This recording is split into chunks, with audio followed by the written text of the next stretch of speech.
Switzerland vibes pero nasa Tagaytay lang? Santo?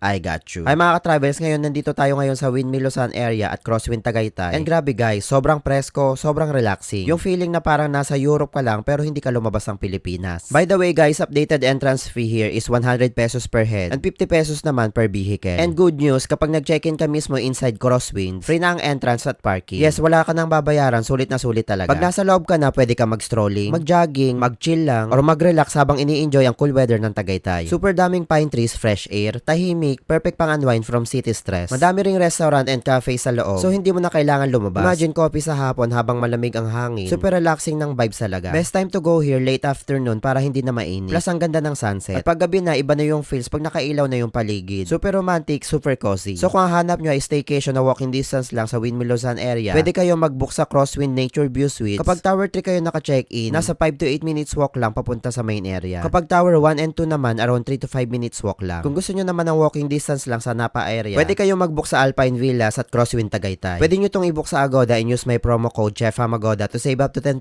off sa booking nyo. So if you're looking for a relaxing escape na malamig, presko, at parang nasa Europe ang peg, this is your sign. Save this for your next Tagaytay trip and don't forget to follow us for more gala tips.